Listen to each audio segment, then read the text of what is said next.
Semua sehat, amin. Semua bersuka cita, sekalipun ada masalah, sekalipun ada tantangan, tetap belajar bersuka cita. Sebab sukacita Tuhan adalah kekuatan kita. Bulan ini kita akan belajar tentang pembaharuan pikiran, ya. Bagaimana kita belajar untuk berubah oleh perubahan cara berpikir. Dan saya akan mulai dari Yohanes 10 ayat 10, boleh ditayangkan file saya. Saudara, kita baca yang ayat 10 itu di tulisan yang putih. Saya berharap saudara kelihatan. Baca dengan suara keras, 2, 3.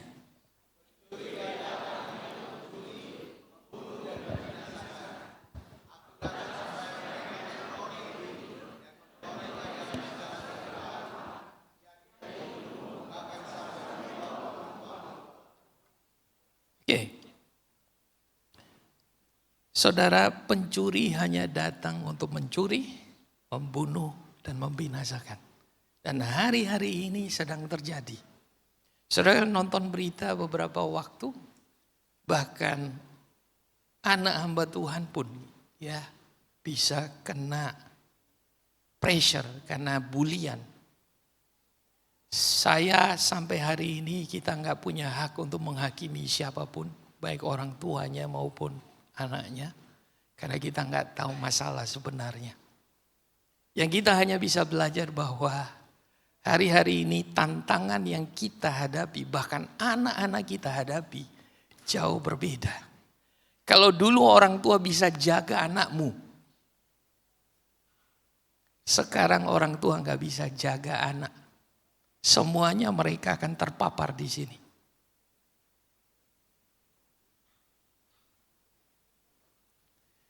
Dan hari-hari ini kita tahu bahwa bullying itu bukan terjadi hanya on-site.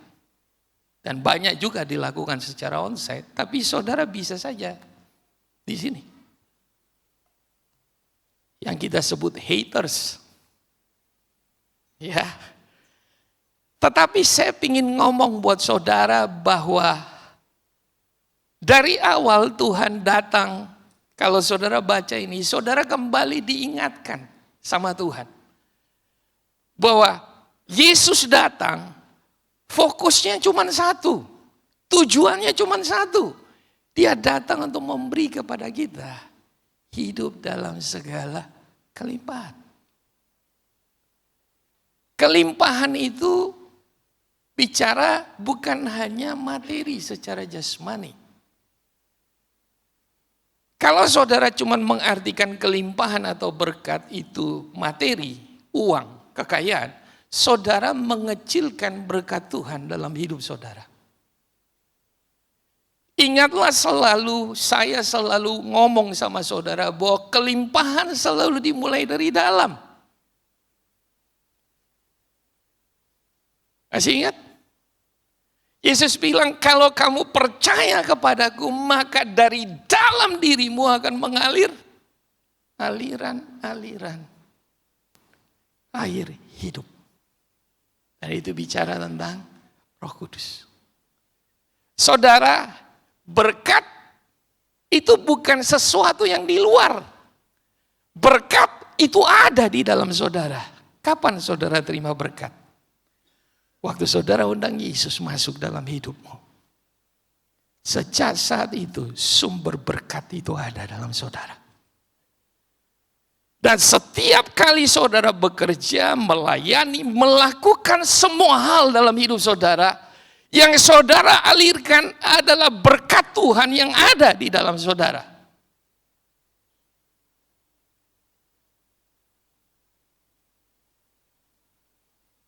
Dan ketika saudara alirkan berkat itu di pekerjaan, di pelayanan, mendidik anak, pernikahan saudara, pergaulan saudara. Saudara tahu, berkat yang saudara alirkan, itulah yang menarik semua yang saudara butuhkan. Mujizat, promosi, dan sebagainya. Jadi kita tidak bekerja untuk mendapatkan berkat. Saya ingin saudara merubah cara berpikir saudara. Saudara sudah diberkati. Ingat kapan manusia pertama kali terima berkat? Setelah Tuhan menciptakan manusia. Manusia belum bikin apa-apa. Kejadian 1 berkata, maka Allah memberkati mereka. Dan bilang, beranak cuculah, penuhilah bumi dan taklukkanlah itu. Karena manusia menerima berkat, baru dia mampu melakukan mandat Tuhan dalam hidupnya. Jangan dibalik. Berkat adalah kemampuan yang Tuhan beri buat saudara. Kenapa? Karena Tuhan punya misi untuk setiap kita. Saudara hidup bukan untuk jadi kaya buat diri saudara. Saudara hidup bukan supaya orang puji saudara, kamu hebat. Masih ingat Pastor Jose bilang itu hanya sukses. Tuhan tidak ciptakan kita untuk hanya sekedar sukses. Karena kalau cuman sukses, hidup saudara berhenti buat saudara. Tapi kita diciptakan untuk sebuah misi. Nah, semua misi dari Tuhan adalah hidup kita berbuah buat orang lain. Jadi ketika saudara sukses dalam bentuk apapun, dalam kapasitas seberapa besar pun, Tuhan mau hidup saudara itu bisa punya dampak buat orang lain. Orang bisa dibawa datang untuk mengenal Tuhan lewat kesuksesanmu. Kalau enggak, sukses saudara itu hanya buat saudara. Saya berdoa. Ya, seperti tadi Dr. Yona, saudara. Saya beberapa minggu lalu tiba-tiba beliau minta ketemu saya. Nah, saya senang. Karena dia datang dan dia menawarkan dirinya. Pak Pendeta, boleh enggak? Dan saya dengan sukacita, saya bilang, ayo let's do it. Tahukah saudara, saudara perlu tahu, kalau gigi saudara sakit, itu bisa lari kemana-mana. Kalau saudara nggak cepat rawat. Ya, jadi saya dorong saudara orang tua yang punya anak kecil, ikut. Ya, kalau gigi saudara udah ompong semua, saudara mau tanam gigi baru, itu harga 1 mobil. Jadi mumpung dari kecil, saudara dengar, datang dengar. Itu supaya saudara punya pengertian ke depan anak saudara. Saudara sudah ajar.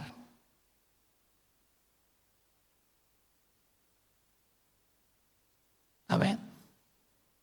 Pencuri hanya datang untuk mencuri, membunuh, dan membinasakan. Dan kalau pencuri datang, dia nggak pernah kasih tahu. Dia kirim WA dulu. Nanti malam saya datang ya. Ya, gak ada. Itu bukan pencuri. Ya, pencuri selalu datang di saat kita gak nyangka. Di saat kita lengah, dia datang. Dan itu yang terjadi. Nah, kelimpahan yang Tuhan mau, itu mengalir dari hidup kita. Tahukah saudara, Tuhan rindu kelimpahan yang Dia kasih buat kita. Itu mengalir dalam pekerjaan, dalam pelayanan, dalam rumah tangga pernikahan kita, dalam hubungan kita. Anak muda, dalam studimu. Caranya gimana? Sederhana. Setiap hari kenapa kita perlu connect sama sumber? Saudara seringkali dengar baik di Komsel maupun di gereja bahwa bangun hubungan sama Tuhan secara pribadi. Karena disitulah saudara belajar connect kembali pada sumber. Saudara bisa berlimpah minggu ini. Saudara datang ibadah, semangat, dipenuhi. Saudara semangat pulang. Kalau saudara nggak bangun hubungan dengan Tuhan, nggak connect pada sumber, saya yakin belum sampai hari Minggu depan, saudara udah kering. Betul nggak? Makanya mood saudara nggak bagus. Berapa banyak kita yang melayani, kita kelelahan. Kita mulai merasa pelayanan itu jadi beban. Tuntutan. Kita nggak melayani lagi dari sukacita, dari kelimpahan di dalam kita. Sederhana, kita kelihatan pelayanan, tapi kita nggak connect lagi sama sumber. Dalam pekerjaan saudara, sama, bukan cuma pelayanan. Kalau saudara mau bekerja, saudara merasa sukacita, ada masalah pasti. Tapi ada kekuatan, ada sukacita. Sederhana, connect aja sama sumber. Amin. Dan sekali lagi tadi saya bilang, ada berkat di dalam saudara.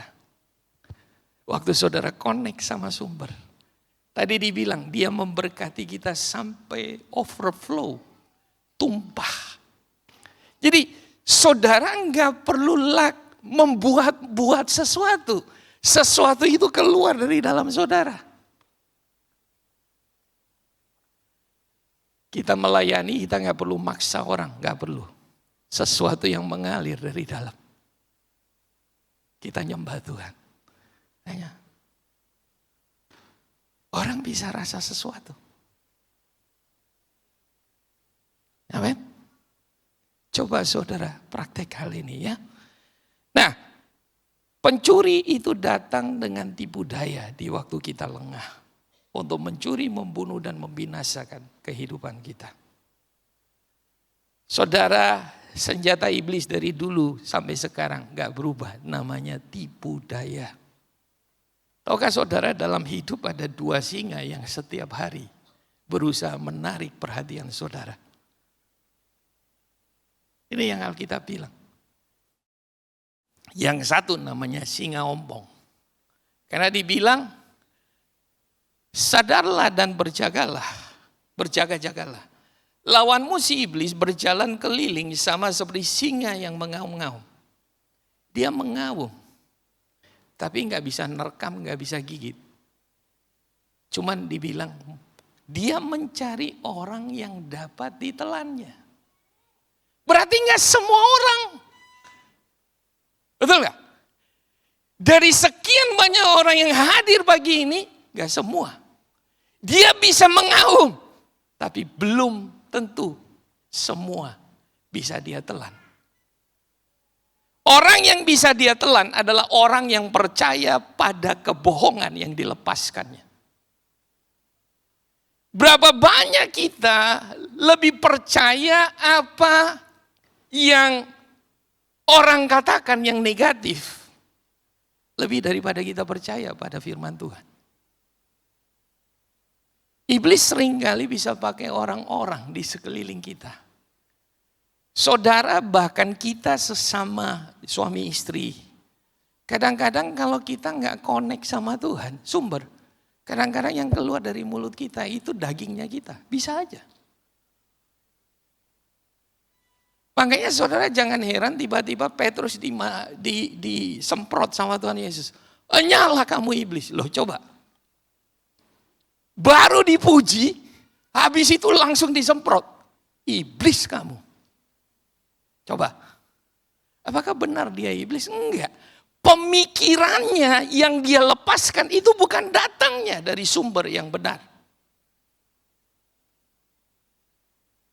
Amin. Yang kedua, singa Yehuda yang mengaum dalam kemenangannya. Amos 3 ayat 8 terjemahan BIMK. Apabila singa mengaum, siapakah yang tidak takut? Apabila Tuhan yang Maha Tinggi berbicara, siapakah dapat berdiam diri dan tidak mengumumkan pesan? Singa mengaum, itu disamakan dengan Tuhan yang Maha Tinggi berbicara. Saudara dengar mana? Setiap hari dia mau berfirman buat saudara. Dan setelah dia berfirman, dia mau saudara declare, umumkan. Orang Kristen seringkali kalau kita kena intimidasi, kita langsung diem. Lalu kita percaya, iya benar, saya memang begini. Orang tua saya dari dulu begitu, saya juga begitu. Kita percaya kebohongannya. Setiap hari saudara mau dengar yang mana? Siapa yang saudara dengar?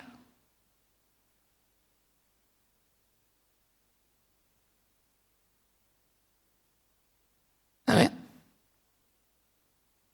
Jadi iman timbul dari pendengaran dan pendengaran oleh firman Kristus. Tidak semua firman yang saudara dengar itu punya sesuatu yang mengubah saudara. Gak percaya. Kenapa ada kondisi-kondisi tertentu saudara datang, saudara gak dapat apa-apa. Sementara orang di sebelah saudara atau teman sekomsel saudara pulang, dia cerita dengan semangat. Tadi saya dapat ini. Saudara bingung. Sederhana. Firman yang saudara dengar harus adalah firman Kristus. Firman yang diurapi. Kita yang menyampaikan harus punya koneksi dengan sumber. Saudara, semua kita yang berdiri melayani apa saja. Kalau kita nggak connect sama sumber, yang keluar, kita bisa ngomong firman, tapi itu keluar hanya sebagai pengetahuan. Yang melayani musik, saudara keluar cuma skill. Tetapi saya percaya orang yang datang butuh lebih dari sekedar itu. Mereka perlu dengar sesuatu dari Tuhan sendiri. Saudara mungkin firman yang saudara sampaikan sederhana. Musik yang saudara mainkan sederhana. Nggak ada chord yang susah. Tapi karena saudara connect sama sumber.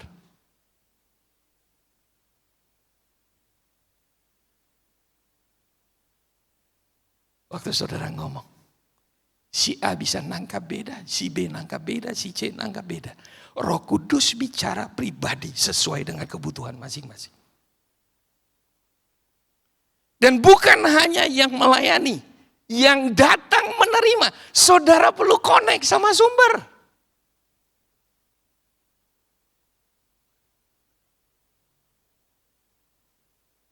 Amin.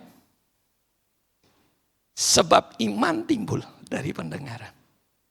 Dan pendengaran dari firman Kristus. Saya rindu setiap saudara datang hari Minggu. Saudara punya hubungan sama Tuhan. Gak peduli siapapun yang berdiri di sini. Kalau saudara punya hubungan dengan Tuhan baik. Roh Kudus bisa ngomong sesuatu. Kita lihat sekarang Lukas 5. Setelah selesai berbicara, ia berkata kepada Simon, bertolaklah ke tempat yang dalam dan tebarkanlah jalamu untuk menangkap ikan. Simon menjawab, Guru, telah sepanjang malam kami bekerja keras dan kami tidak menangkap apa-apa. Tetapi karena engkau menyuruhnya, aku akan menebarkan jala juga. Dan setelah mereka melakukannya, mereka menangkap sejumlah besar ikan sehingga jala mereka mulai koyak. Lalu mereka memberi isyarat kepada teman-temannya di perahu yang lain, supaya mereka datang membantunya, dan mereka itu datang. Lalu mereka bersama-sama mengisi kedua perahu itu dengan ikan hingga hampir tenggelam. Saudara baca mulai ketika sampai selesai. Ini menarik saudara. Satu kali Yesus itu ada di tepi danau dan dia lihat ada perahu-perahu di tepi danau dan orang banyak datang untuk dengar Yesus mengajar. Lalu dia pinjam ada perahu dari Simon dan dia berdiri dan dia mulai ngajar. Dan setelah selesai ngajar, dia bilang begini, Simon, sekarang bertolaklah ke tempat yang dalam dan tebarkanlah jala. Tahukah saudara, Yesus lakukan itu dengan 2 alasan. Yang pertama, dia nggak pernah berutang sama siapapun. Dan saya percaya ini pelajaran pertama yang saudara dan saya bisa belajar. Apapun yang saya dan saudara kasih buat Tuhan, lewat pelayanan saudara, lewat saudara memberi buat orang yang membutuhkan, percayalah Tuhan gak pernah hutang apapun sama saudara.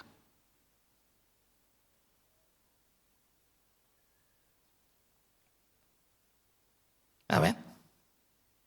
Karena ini yang dia lakukan buat Petrus. Kita tahu bahwa hari itu mereka tangkap ikan, mungkin dalam sejarah hidupnya Petrus belum pernah lihat. Sampai diisi beberapa perahu, perahunya hampir tenggelam, coba. Yang kedua, ada alasan kedua adalah ini, Tuhan pengen ngajarin Petrus sesuatu. Tuhan pengen ngubah cara berpikirnya. Saudara perlu tahu Petrus ini nelayan. Dari kecil dia di danau, dia udah tahu kapan angin, kapan ombak, kapan musim ikan banyak, spot-spot mana pada musim tertentu ikannya banyak, di mana enggak. Jadi malam sebelumnya Petrus sudah buang jala. Dia sudah berusaha dengan pengetahuannya dia, dengan pengalamannya, dengan semuanya dia coba. Dan dia enggak dapat apa-apa. Oke? Nah, waktu pagi setelah Yesus ngajar, lalu Yesus bilang, bertolaklah ke tempat yang dalam, tebarkan jala. Yesus sedang berusaha menabrak benteng yang ada di dalam pikirannya. Kita lihat apa yang Yesus jawab. Guru, telah sepanjang malam kami bekerja keras dan kami tidak menangkap apa-apa. Saudara ini familiar sama kita ya. Saya, saudara. Seringkali kita punya patokan pengalaman kita. Betul nggak? Orang tua saya cuma SMP Pak, SMA Pak. Secara ekonomi kami nggak mampu. Sih, saudara lihat.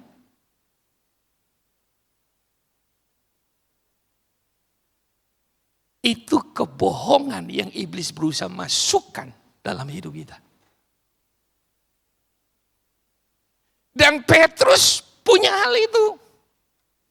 Nah, bersyukurnya di tengah-tengah kondisi dia, kalimatnya agak berhenti di situ. Kalimat berikutnya bilangnya, tetapi karena engkau menyuruhnya, I will do it.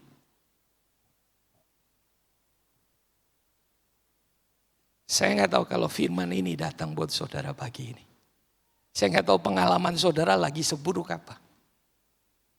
Kadang-kala kita kelihatan sibuk. Kita berusaha dengan pengalaman kita. Dengan semua hal.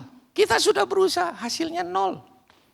Ya saudara hanya perlu lakukan sekarang, datang sama sumber. Connect sama dia. Kasih waktu untuk dia ngomong.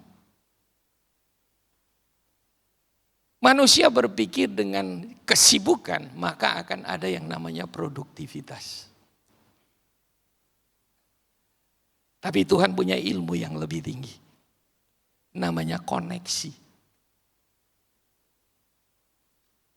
Waktu saudara connect sama dia. Saudara ambil waktu buat dia. Bila perlu saudara puasa untuk cari suara Tuhan. Saudara dengarkan. Sama kayak Petrus. Petrus pikir mungkin ada cara yang lain. Ternyata enggak. Yesus bilang, balik ke tempat itu, buang. Coba, saudara, ini yang ngomong tukang kayu, ngomong sama nelayan.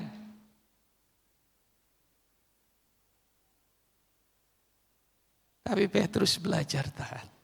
Karena engkau yang mengatakannya. I will do it. Mau enggak saudara percaya pada Tuhan? Bahkan lebih dari pengalaman saudara.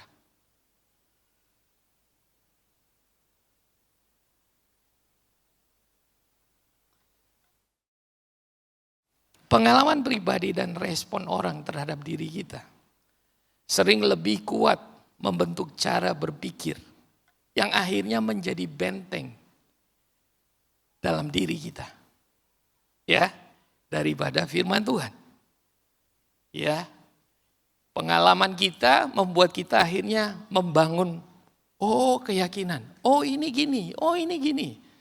Nah, kalau itu hal yang negatif, itu jadi benteng. Saudara, ya. Sebaliknya demikian juga kalau itu firman Tuhan yang saudara percaya. Nah, ketaatan pada firman membawa kita punya pengalaman pribadi dengan Tuhan. Jadi waktu Petrus taat, dia punya pengalaman. Oh, ternyata pengalaman saya dengan firman Tuhan lebih tinggi firman Tuhan. Buat kita manusia ini sulit. Tapi mau enggak kita belajar percaya? Karena Engkau yang menyuruhnya. I will do it. Sebodoh apapun kelihatannya. Tapi itu hasil dari saudara mendengar. Waktu saudara connect sama sumber.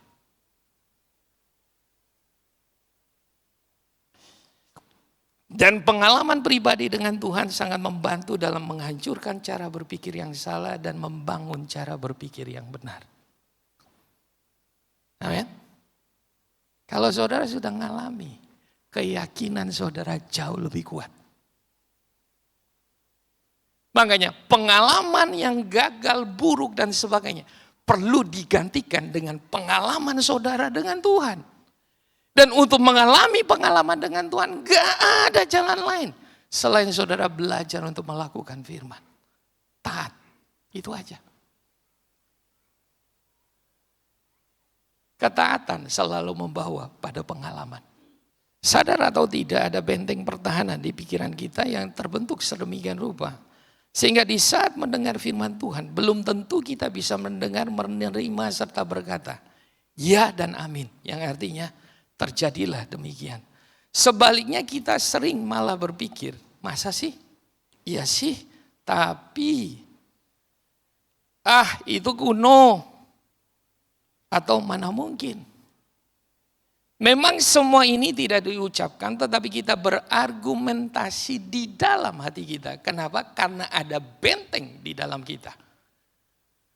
Ya. Kalau benteng di luar mudah dihadapi, benteng di dalam nggak kelihatan, saudara. Ya, dan ada benteng yang membuat firman Tuhan tidak bisa sampai dalam hidup kita. Itu yang menghalangi kita percaya pada firman Tuhan. Dan mari kita lihat gimana proses benteng itu terjadi.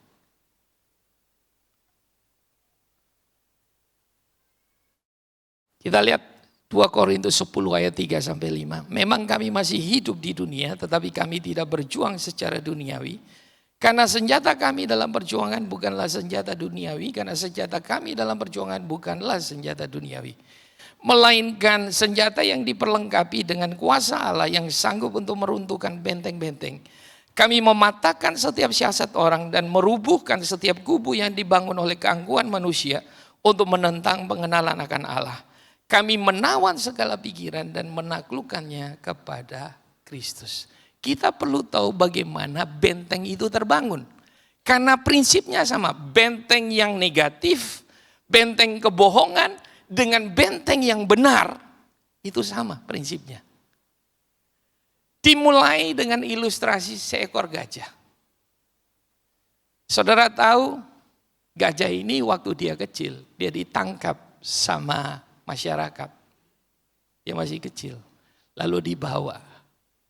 Ditaruh di lapangan, dikasih patok. Di patok itu dia diikat dengan tali kecil. Yang saudara lihat. Bukan rantai, tali.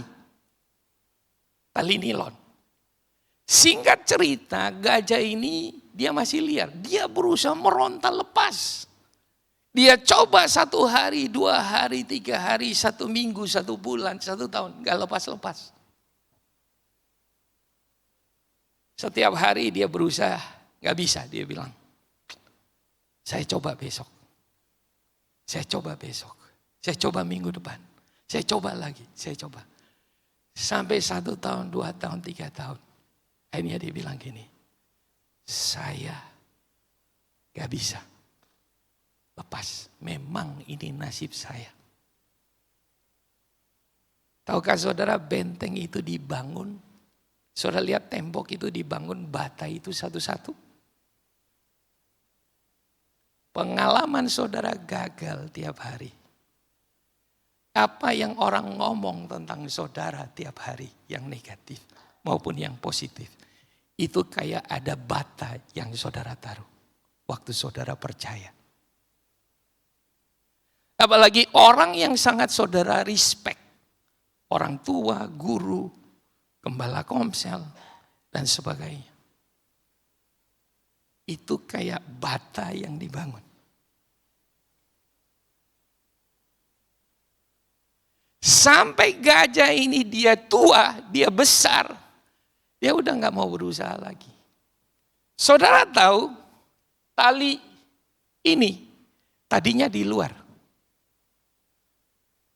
Tapi sekarang tali itu ada di sini. Di sini dan di sini. Berapa banyak kita yang ikut Tuhan, kita pelayanan termasuk saya. Tapi ternyata ada pola pikir, ada keyakinan kita, ada pengertian kita yang masih salah. Kita masih percaya pada kebohongan dari musuh. Kita punya tali di dalam kita. Benteng yang dibangun di luar, tali yang terikat di luar itu kelihatan. Tapi yang di dalam itu susah. Selain saudara connect pada sumber. Masih ingat saya bilang kita kalibrasi. Kita datang dalam ibadah, kita dengar firman. Kita dalam ibadah, dalam saat teduh kita ketemu Tuhan. Kita merenungkan firman. Dan di situ kita bercermin. Dan Roh Kudus mulai bicara. Baru saudara bisa lihat tali itu. Atau ada saudara seiman yang lain yang kasih tahu saudara karena dia sayang sama saudara.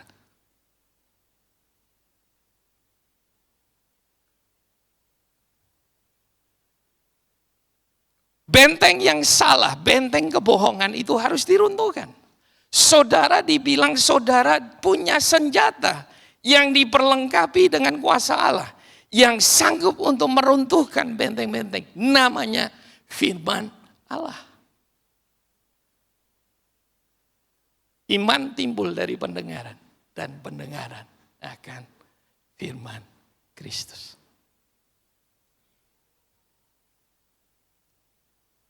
Setiap hari suara siapa yang saudara dengar?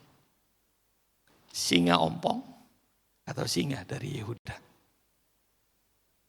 Dikatakan sometimes the thing that is holding you back is all in your head. Kadang-kadang hal yang menahan saudara atau membatasi saudara itu bukan di luar, tapi di kepala saudara. Kemarahan, kekhawatiran, ketakutan, kebencian, kepahitan, apalagi iri hati, minder, banyak hal. Kebutuhan untuk diakui. Kita lihat bagaimana kita bangun benteng yang baru. Yosua 1 ayat 8. Janganlah engkau lupa memperkatakan kitab Taurat ini, tetapi renungkanlah itu siang dan malam, supaya engkau bertindak hati-hati, sesuai dengan segala yang tertulis di dalamnya.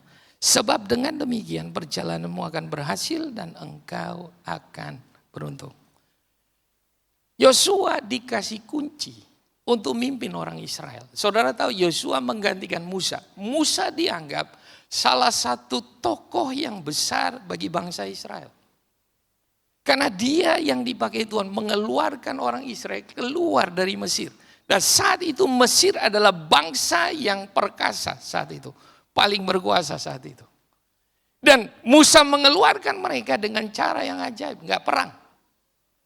Malah mereka keluar dikasih harta, coba bayangkan. Budak dibebasin, terus apa? Dikasih emas, dikasih semua barang yang berharga, mereka bawa keluar.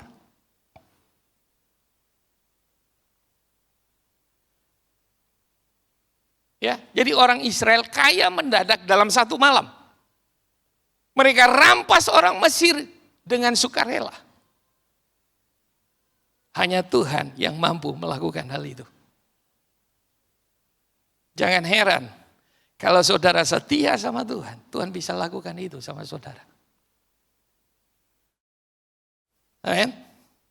Ada orang-orang yang akan datang dan kasih saudara sesuatu, saudara sampai gini. Oh, yang percaya katakan? Saudara nggak percaya. Sekali lagi yang percaya katakan? Amen. Oke. Nah sekarang Tuhan hanya kasih 3 hal buat Yosua. Yang pertama, jangan lupa memperkatakan. Selalu manusia itu kena virus lupa. Ya istri saya sering bilang, jangan lupa-lupa. Ya, oke. Jadi itu tugas istri untuk mengingatkan. Amin, istri-istri. Ya, kadang-kadang ada istri juga yang lupa. Tugas suami untuk mengingatkan. Nah, jangan lupa memperkatakan. Kalau saudara memperkatakan, itu artinya saudara juga membaca. Saudara nggak bisa memperkatakan sesuatu yang saudara nggak pernah baca. Atau saudara pernah dengar. Ingatlah hidup dan mati dikuasai oleh lidah. Siapa yang suka mengemakannya akan memakan buahnya. Kita perlu berhati-hati dengan perkataan kita karena kita akan memakan buah dari perkataan. Menjadi benteng. Kalau saudara dengar, saudara terima perkataan yang baik, maka saudara akan membangun benteng yang baik. Sebagai orang tua, kita perlu belajar mengucapkan hal-hal yang baik untuk anak saudara. Karena tahukah saudara, sekali saudara ngomong salah, saudara bisa minta maaf. Tapi dampaknya itu bisa puluhan tahun. Mungkin ada saudara yang hadir hari ini, saudara udah umur, udah dewasa. Tapi ada perkataan-perkataan yang pernah saudara dengar dari masa kecil. Dan itu masih ada sampai sekarang. Dan punya pengaruh buat saudara. Itu yang namanya benteng. Dan kenapa benteng itu bisa ada? Karena saudara mengizinkan dan saudara percaya.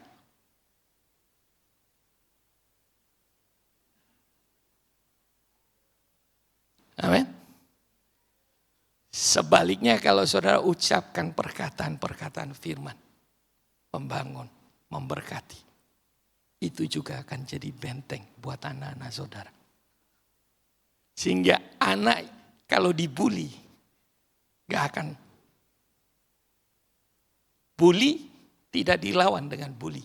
Bully dibangun dengan kita membangun anak-anak kita dengan pengertian yang benar akan firman Tuhan. Apa yang firman Tuhan katakan tentang mereka? Karena di sekolah di mana saja saudara akan ketemu ada orang yang secara verbal maupun dengan fisik menunjukkan saudara itu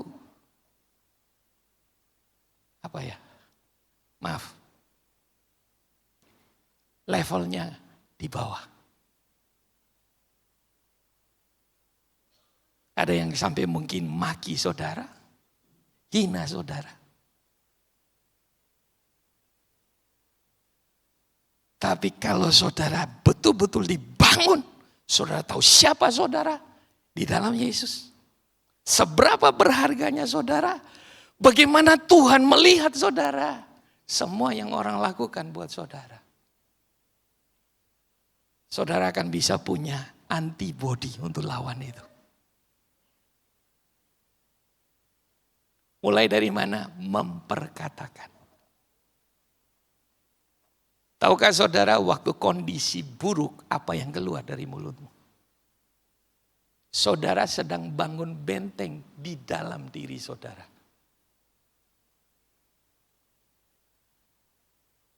Bukan hanya dalam keadaan baik, justru dalam keadaan buruk. Disitulah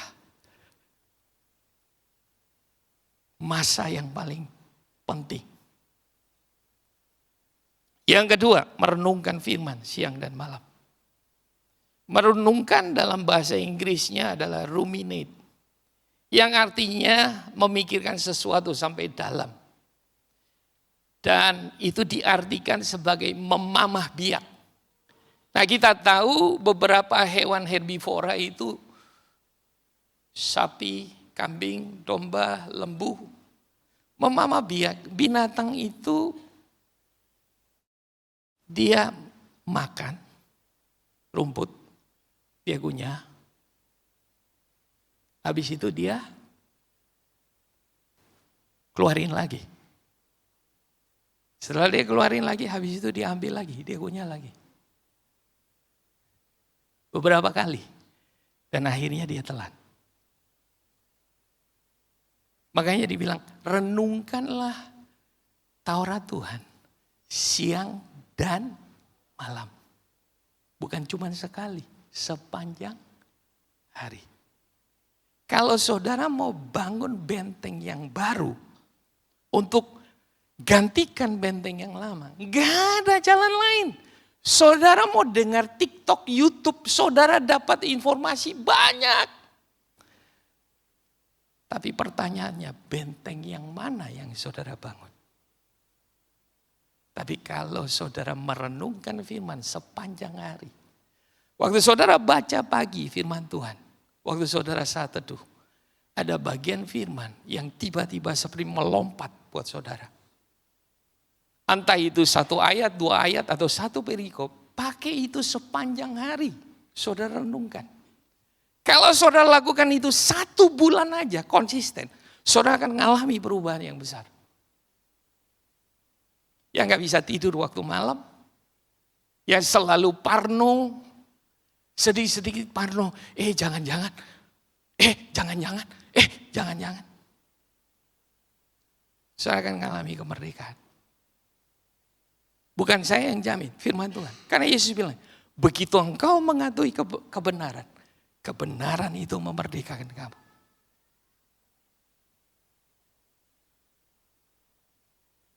Yang ketiga, bertindak hati-hati sesuai dengan firman. Firman bukan cuma diperkatakan, direnungkan. Tapi Yosua diperintahkan bertindak hati-hati.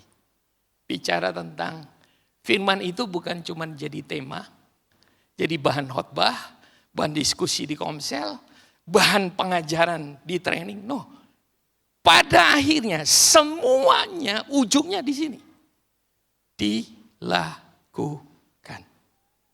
Firman Tuhan menjadi cara hidup kita.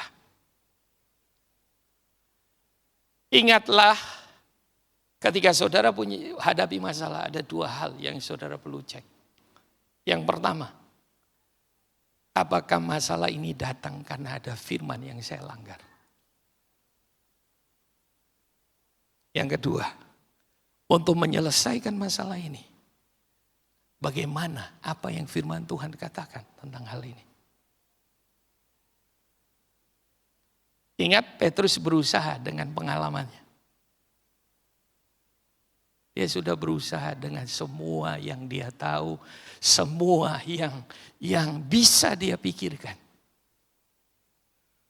Tapi ternyata hanya 1 pesan dari Tuhan. Dan dia putuskan, I will do it. Kalau dia cuma ngomong, dia nggak do it, nothing happen.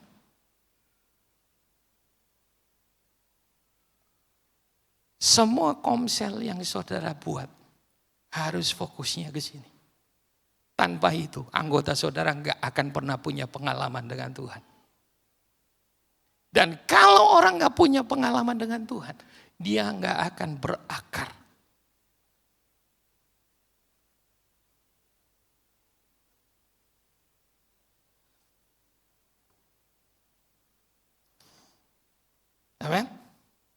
Ini saja yang saya ingin share buat saudara.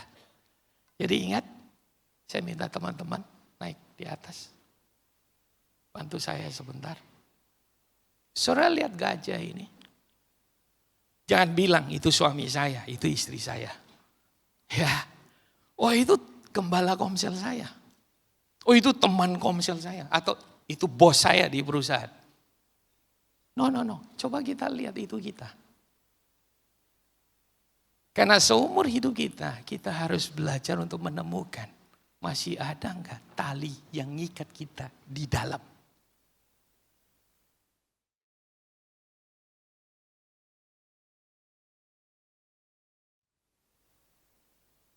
Ada orang yang enggak bisa ngendalikan kalau dia punya nafsu belanja. Di sini enggak ada mungkin ya. Pokoknya kalau ke mall itu kayak dia nggak punya kontrol, nggak ada remnya. Mobil cuman maju, nggak ada mundur, nggak ada rem, ya maju aja. Bisa saja itu ada tali yang ngikat saudara. Saudara hidup dalam kekhawatiran terus, saudara nggak tahu kenapa. Sedikit khawatir. Ya, tahukah saudara, ada kebohongan yang saudara percaya. Itu seperti tali yang gak kelihatan, yang ikat di dalam saudara.